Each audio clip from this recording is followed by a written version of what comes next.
Welcome to the Nevis Newscast for Friday, July 6, 2018. I'm Donis Wilkinson Keynes. As Hurricane Beryl continues on its path towards the Leeward Islands, Director of the Nevis Disaster Management Department, Brian Dyer, is urging residents to take the necessary precautions. At 2 p.m., the eye of Hurricane Beryl was located near latitude 10.7 north, longitude 46.5 west, about 1,045 miles east-southeast of St. Kitts and Nevis. Beryl is moving towards the west near 15 miles per hour. It is forecast to strengthen into a Category 2 hurricane as it approaches the islands.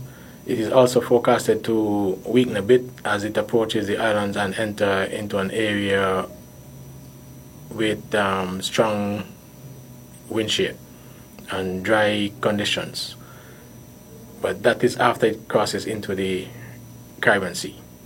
So as it approaches the island chain on Sunday, we are asking persons to get all their preparatory actions in place and completed. The hurricane is expected to pass St. Kitts Nevis. Based on its current track, is expected to pass on the south of the islands, and we should expect rough seas starting as early as Saturday, and then the weather conditions will deteriorate come Sunday and into Monday as the storm gets closer to St. Kitts Nevis. He also reminded of a number of hurricane safety preparation and readiness tips. We can expect some gusty winds, especially with low cloud cover and in rainfall. Some of the rainfall could be heavy at times and could pose a challenge to flooding for persons living in low-lying areas. And if the drainage are not clean, you can have overflooding of these areas as well. This is the hurricane season. In general, we ask persons to secure their premises, cut trees, clean drains, secure your important documentation, ensure your car is filled with gasoline, because you never know if you have to evacuate at a moment's notice. You have to know where emergency shelters are and listen to the radio stations and the information coming from the Met Office and other national sources to ensure that you're kept abreast. Dyer is advising residents to listen to local authorities for current information that is pertinent to St. Kitts and Nevis. Updates will be provided from the St. Kitts and Nevis Met Services at 5 p.m., 8 p.m., at 11 p.m. at evenings, and also via the disaster management offices, the National Emergency Management Agency on St. Kitts and the Nevis Disaster Management Department on Nevis. You can also get further information on our website, www.ndmd.kn, and also on our mobile app, NDMD, in the Google and iOS Play stores. The St. Kitts and Nevis Fire and Rescue Services is calling on business entities and individuals to partner with the agency as it hosts its 15th Summer Safety Program. Some 110 primary school students have registered for the program, which will take place at Jessop's Community Center from Monday 9th to Friday 13th July. But I just want to thank all of the sponsors who would have been doing this for us time and time and time again, and be appealing for others, because the number would have increased this year, and so it means then that we need, and we're looking forward to additional sponsors. So if anybody out there who can contribute anything whatsoever in terms of snacks, maybe water, anything like that, we would really appreciate it, because it's a lot of children. This year's Summer Safety Program will educate the participants on crime and violence by the Royal St. Christopher and the Nevis Police Force, environmental health by the Public Health Department, water safety by the St. Kitts and Nevis Defence Force Coast Guard, disaster preparedness by the Nevis Disaster Management Department, and fire safety rules, including the escape drill, by the St. Kitts and Nevis Fire and Rescue Services. One of the benchmark for this program's success is the data. There is a decline in house fires as it relates to children. So for the past 5 years, there has not been one fire in Nevis relating to children. And that is really a benchmark for us. Fire Substation Officer Mavis White Archibald is in charge of fire prevention in Nevis. Archibald and Fire Officer Clement Hodge are coordinating the summer safety program. I just want to ask the parent to send the children out. You know, it starts on Monday. Just send them out and we'll have a good time. We promise that we're going to take care of your children. Friday morning at 9:30 we gather at the old Artisan Village and we are going to have a march from there to the ETW Park, and we are going to have our closing ceremony and everything, certificates, distribution, everything will be taking place right there at the park to culminate our week of activities. And I can imagine what that is. I am just seeing a lot of good stuff coming from that march. And in my mind, next year would be bigger still. The theme of this year's program is protecting the future of our federation through fire safety awareness. The weekend-long Nevis Mango and Food Festival, put on by the Nevis Tourism Authority, NTA, got underway on Thursday, July 5th, and will continue until Sunday, July 8th. The festival was launched with a press conference at Riviere House, where the featured culinary experts, UK Iron Chef and an international restaurateur, Judy Ju, award-winning New York chef, restaurateur, cookbook author, and health and wellness expert, Seamus Mullen, TV personality and bona fide culinary celebrity chef Michael Harrison, and mixologist David Barker of Barbados, as well as local chefs Llewellyn Clark, Sylvester Wallace, and Michael Henville performed cooking demonstrations of meals infused with Nevis mangoes. CEO of the Nevis Tourism Authority, Greg Phillip, spoke to us about one of the highlights of the 5th Nevis Mango and Food Festival, this evening's Celebrity Chef's Dinner at Botanical Gardens from 7 to 10 p.m. This time, the 3 celebrity chefs, they are all collaborating on one dinner. Not only that, not only are we having the 3 chefs at this one dinner, we're actually also having 2 of our local chefs at this dinner also. So we have 5 chefs collaborating on one dinner opportunity along with the mixologist. And that is going to be epic. The dinner with all those chefs, and this is a great, great value. That itself is $200. It comes with, there's drinks, there's wine with each course of the dinner, and there's also a welcome drink that is produced by the mixologist. Meantime, Philip says one of the new additions to the festival is something special that the NTA is offering on Saturday, July 7th. There's something special on Saturday, something free. It's something for everybody to enjoy, but we designed it in such a way to really get our visitors out and about. You know, typically visitors come to Nevis and they end up at all the major restaurants. Well, this year we have something called the Village Food Tour, and it's self-guided. And essentially, the Village Food Tour will take you off the beaten path in Nevis. So yeah, you want to find out where can I get some good ital. We'll have a map that shows you, and you can just go at your leisure. Where can I get good goat water?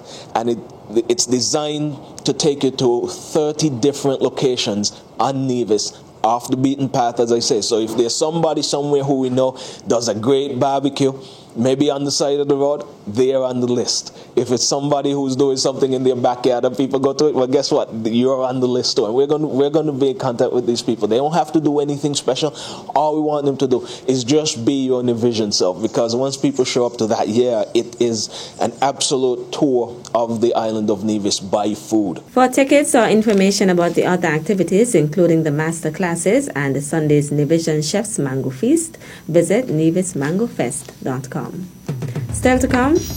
To be in your children's memories tomorrow, you have to be in their lives today. We'll give you the details after this break.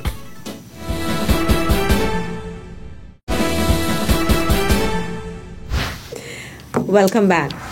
Seizing all opportunities is securing a well-rounded education towards a sustainable future was the theme under which the 2018 graduation ceremony of the Violet Jeffers Nichols Primary School was held on Thursday, July 5th. The ceremony, which took place at the Combermere Methodist Church, saw some 7 students graduating, including valedictorian and the second best student for Test of Standards, Delroy Prentice. To our parents, we share with you our first taste of victory. There will be more years of struggle, but we are confident that we will be victorious because we have parents like you. Finally, to you, my fellow graduates, as we are about to leave sheltered walls of our alma mater, the Violet O. Jefferson Nichols Primary School, let us be reminded of the theme, seizing all opportunities, securing a well-rounded education towards a sustainable future. Let us continue to demonstrate the positive values our beloved teachers have instilled in us over the past 7 years as we continue to uphold our school motto, aspiring for the best. Prentice received a number of prizes and awards, including the Premier's Award, Hope Nevis Incorporated Award, the Honorable Farrell Smith Award, and the Mickey Mills Award. The feature address was delivered by past student of the school, Roger Williams, who encouraged the children to always aim higher. It is not too late to start seizing opportunities. It is not too late to put your lives on a path to success. It is not too late to make your parents proud. And most importantly, it is not too late to make yourself proud. You are at the best stage of your life to choose what you want your future to be. It was Bob Marley who said, "Open your eyes and look within. Are you satisfied with the life that you're living?" You have the ability now to choose how successful a life you want to lead. And so while many of you may not have the class placements you wanted, or your parents wanted, or your teachers wanted, understand that you can make a huge difference even in your current position. Understand that you can always continue to move up the ladder of success even if you are placed in 1A1.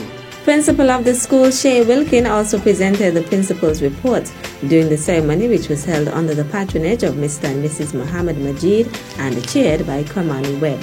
Immediately following the ceremony, the graduating class of 2018 visited the grave site of their late grade 5 and grade 6 teacher, Delcita Ward, who passed away earlier this year, to lay wreaths and pay their respects. And finally, dear teachers, too often we progress through life and do not take the time to express our gratitude or show appreciation for the support given by others as they assist in our development, be it academic, social, or otherwise. Today we would like to express sincere gratitude to all of you for teaching and molding us during the time spent as your students at the Charleston Primary School. It is because of your collective effort that we stand proudly before you today. You value each of us despite our different abilities and created an environment where we all felt important and appreciated. You are not only our teachers, but our authority, our judges, our lawyers, counselors, and friends. For this, we are most grateful. Valedictorian of the Charleston Primary School 2018 graduating class and the top performing boy and Nevis for Test of Standards, Jaron Webb, presenting the valedictory speech in the form of a letter thanking their teachers for their assistance during his tenure at the Charleston Primary School. At the school's annual graduation and the prize-giving ceremony, Webb received a number of awards including Best in Mathematics, Best Results in Grade 6, the Teachers Union Award, and the Department of Education Excellence Award. The ceremony was held Thursday, July 5th at the Charleston Methodist Church under the theme, Ensuring Success Through the Acquisition and Utilization of Knowledge.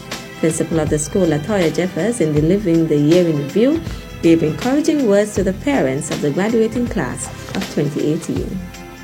Teachers, let us continue to stay focused on the positive as we continue to overcome. Keep pressing on and encourage the best from our children. Parents, thank you for your support and generous contributions. I encourage you to continue working so that this educational triangle that consists of the teachers, the children, and the parents remain complete. To you, the parents of the graduating class, congratulations. Barbara Johnson, in her wisdom, said, and I quote, "To be in your children's memories tomorrow, you have to be in their lives today." Be there for your children. Talk to them, because they will need you more than ever. If you are not there, then someone else will be, and you may not be able to control the influence that he or she might have on them. I wish you well and all the best in the future. The feature address was delivered by past student of the school, J.D. Keynes, while the chairperson of the afternoon's ceremony was Marisha Walters. 31 students graduated from the Charlestown Primary School and received certificates and prizes from various sponsors. The ceremony also included a number of song renditions and remarks by education officials. That's it for this edition of the Nevis Newscast. On behalf of all of us here at the Department of Information, thank you for viewing.